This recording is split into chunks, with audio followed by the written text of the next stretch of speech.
আমরা জানি প্রকাশ্যে বঙ্গবন্ধু আমাদের নেতা, অপ্রকাশ্যভাবে গোপনে যিনি কাজ করে গেছেন তিনি হলেন সিরাজুল আলম খান। তিনি হল রূপকার, আর্কিটেক্ট, ডিজাইনার, প্ল্যানার। মানে ৬৬-র ৬ দফা থেকে শুরু করে বা ৬২-র শিক্ষা কমিশন রিপোর্টের পর থেকে যতগুলি আন্দোলন সংগ্রাম বাংলাদেশে হয়েছে, ছাত্র, শ্রমিক, যুবক, কৃষক, যতগুলি আন্দোলন হয়েছে, প্রত্যেকটি আন্দোলনের কলকাঠি বা পিছন থেকে এটাকে একটা লক্ষ্যে নিয়ে যাওয়ার জন্য, স্বাধীনতা বা জাতীয় বিপ্লবের পক্ষে নিয়ে যাওয়ার জন্য যিনি কাজ করেছেন তিনি সিরাজুল আলম খান।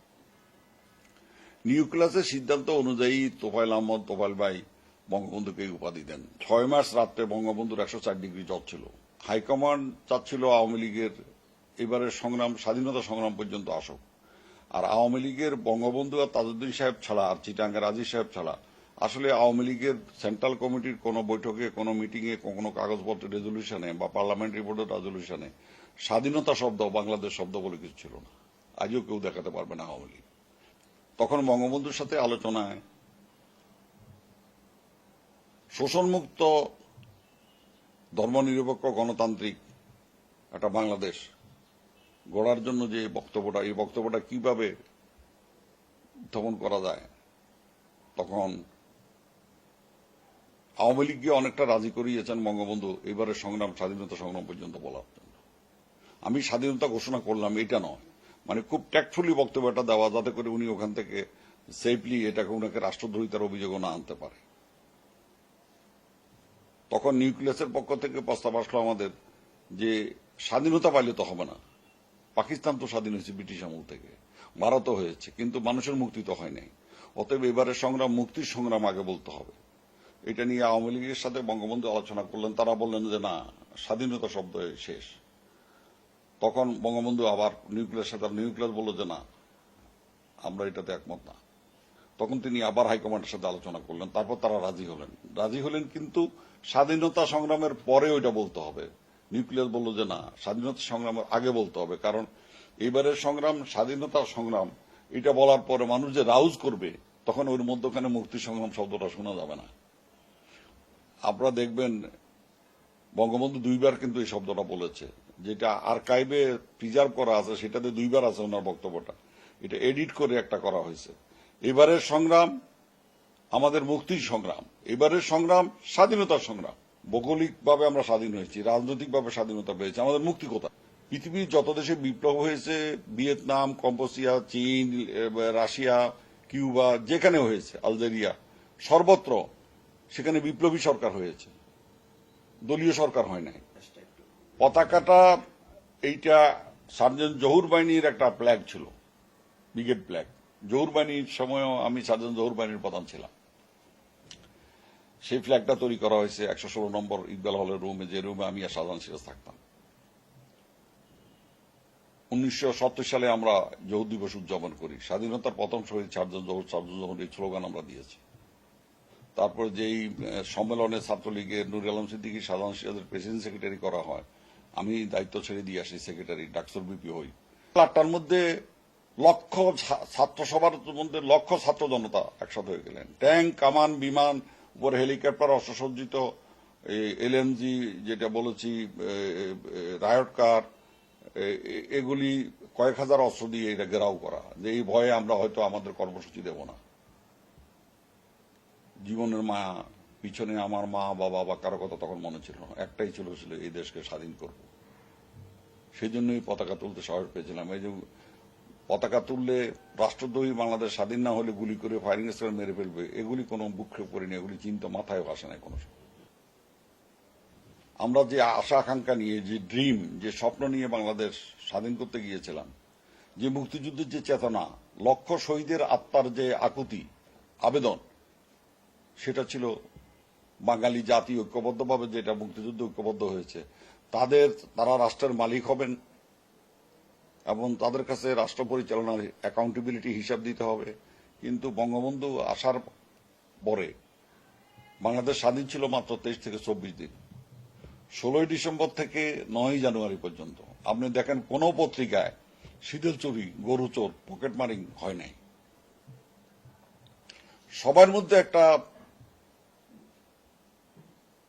একটা অনুভূতি ছিল যে এত রক্ত, এত ত্যাগের, লক্ষ মা বোনের ইজ্জতের বিনিময়ে যে দেশটা স্বাধীন হতে যাচ্ছে সে দেশে আমরা সবাই মিলে খাবো, সবাই মিলে পড়বো, সবার ঘর বাড়ি থাকবে, সবার চিকিৎসা হবে, সবার শিক্ষা হবে, সবার কর্মসংস্থানের ব্যবস্থা হবে।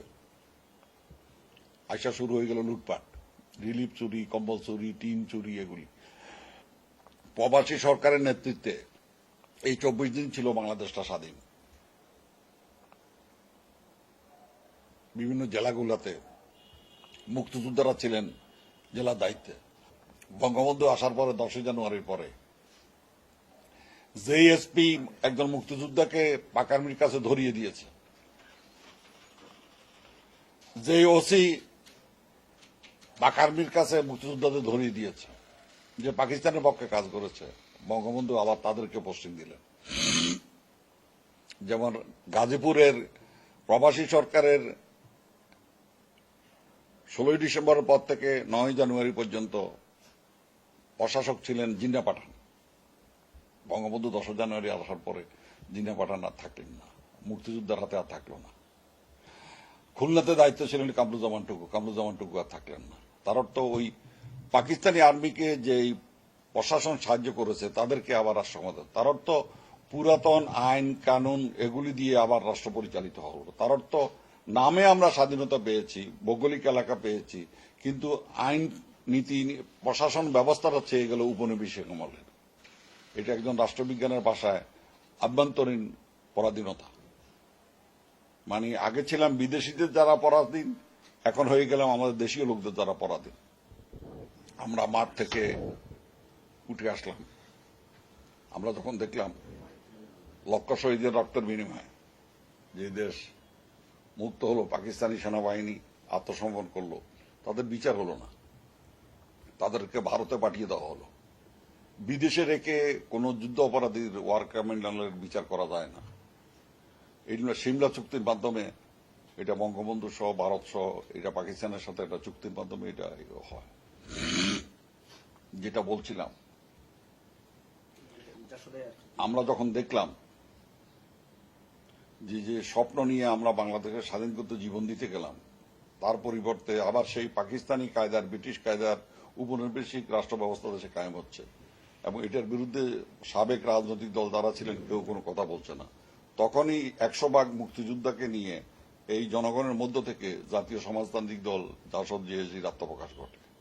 এটা বিশেষ বাহিনী থেকে উনি মেরে ফেলবেন এই ধরনের তথ্য ওনার বিরুদ্ধে হুলিয়া, সেই অবস্থায় উনি দেশ ত্যাগ করে গিয়েছিলেন যে উনাকে মেরে ফেলতে পারে যে কোনো সময়। গণকণ্ঠ অফিসে অথবা ওনার পুরাতন বাসা যেটা ছিল, ওইটাকে কি বলে রাস্তা জায়গাটা, না ওই আরমানিটোলা, ওনাকে ওনার বাড়ির চতুর্দিকে ছদ্মবেশে ডিজিএফআই, এনএসআই, এসবি অস্ত্রশস্ত্র নিয়ে ঘুরতেছিল। এইসব তথ্য যখন আমাদের সমর্থক কিছু লোকজন সেনাবাহিনীতে, পুলিশে, এসবিতে ছিলেন, তারা যখন দিলেন যে আপনার জীবন নিরাপদ না, তখন উনি দেশ ত্যাগ করতে বাধ্য হয়েছিলেন। দ্বিতীয় ধারা, তৃতীয় শক্তি। দ্বিতীয় ধারা হলো যারা মানে সিআর দাস, সুভাষ বোসের মাধ্যমে, আজকে সুভাষ বোসের এত বছর পরে, সুভাষ বোস যে একজন টেররিস্ট ছিলেন না, তিনি যে ব্রিটিশকে ভারত থেকে তাড়াইতে চেয়েছিলেন সেটার জন্য ফৌজ গঠন করেছেন, আজকে সে ফাইলপত্র প্রকাশিত হচ্ছে। বাংলাদেশের মুক্তিযুদ্ধেও সিরাজুল আলম খান সহ আসম আব্দুর রব, আব্দুল কুদ্দুস, শাহজাহান সিরাজ, মার্শাল মনি, যারা সশস্ত্র বিপ্লবের পক্ষে ছিলেন, কাজী আরিফ আহমেদ, আব্দুর রাজ্জাক, তাদের ইতিহাসটা একদিন লেখা হবে। এইটা আওয়ামী লীগের সরকার, বিএনপি সরকার কেউ স্বীকৃতি দেখ বা না দেখ, আমরা কিছু পাওয়ার জন্য কিন্তু জীবন দিতে চাই নাই। আমাদের জীবনের বাকি অংশ আমরা এই লড়াই করে যাব। অতএব এখানে এই প্রথম দ্বারা যারা রাজনীতি করে, এই ভারতের কংগ্রেসের মতো, এখানে যারা আওয়ামী লীগ, বিএনপি, জাতীয় পার্টি, জামাত ইসলাম, এরা যারা যে জাতীয় রাজনীতি করে, কমিউনিস্ট পার্টি, এইটার দ্বিতীয় ধারা যেটা, সেটা হলো নেতাজি সুভাষ বোস, সিআর দাস, শেরে বাংলা লাহোর প্রস্তাব, মাওলানা ভাসানী, তাদের অসম্পূর্ণ যে কাজটা, এটা সম্পূর্ণ করা দ্বিতীয় ধারার। এই প্রথম ধারার দলগুলোকে বাদ দিয়ে বাকি যারা আছে তাদেরকে ঐক্যবদ্ধভাবে একটা তৃতীয় রাজনৈতিক শক্তির মাধ্যমে আমরা বাকি আন্দোলনটাকে শেষ করতে চাচ্ছি, এবং এটার চেষ্টাটা অব্যাহত আছে। আমি অত্যন্ত আশাবাদী যে আমার মৃত্যু পর্যন্ত এটা হয়তো দেখে যাব। মাহমুদুর রহমান মান্নাকে আমি চট্টগ্রাম, তখন জিএস চট্টগ্রাম বিশ্ববিদ্যালয় চাকসুর, ওখান থেকে ওর বক্তব্য এবং তার স্পিড, তার মোটিভ, তার অ্যাক্টিভিটিস এবং তার কমিটমেন্ট, ডিটারমিনেশন দেখে আমি সাথে নিয়ে আসি। প্রথম সে বক্তৃতা করে চাঁদপুরে আমার সাথে, এরপর ডাকসুতে সে এখানে ভিপি নির্বাচিত হয়। মান্নার জীবনে আওয়ামী লীগে পরে অর্গানাইজিং সেক্রেটারি হিসাবে বগুড়া থেকে সে নমিনেশনও পেয়েছিল, জয়েন করে।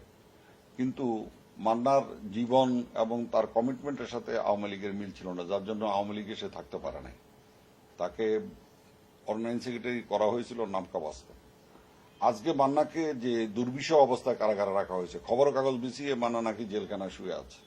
মান্না সেখানে সেন্সলেস হয়ে গেছে। মান্নার হার্টের রোগ, ডায়াবেটিস, ব্লাড প্রেশার, বিভিন্ন রোগের ওষুধগুলো ঠিক মতো যাচ্ছে না। মান্নার চিকিৎসা ঠিক মতো হচ্ছে না। এটা মান্নার প্রতি একটা অবিচার। রাজনৈতিক নেতা হিসেবে মান্নাকে স্বীকৃতি দিয়ে কোনো ডিভিশন দেওয়া হয় নাই, তাকে হাসপাতালে আনা হয় না বাইরে, তাকে প্যারোলেও দিতে পারতেন। বিচার এখন পর্যন্ত একজনের সাথে টেলিফোনে কথা বলেছেন, এইটা হলো রাষ্ট্রদ্রোহিতা। আজ পর্যন্ত সরকার সে রাষ্ট্রদ্রোহিতার কোনো প্রমাণ দিয়ে তার বিরুদ্ধে কোনো মামলা চালু করতে পারেন না। আজকে সন্দেহজনক রাষ্ট্রদ্রোহিতার মামলা দিয়ে মান্নাকে অবিচার এবং অত্যাচার নির্যাতন করা হচ্ছে। আমি অবিলম্বে মান্নার মুক্তি চাই, বিনা শর্তে।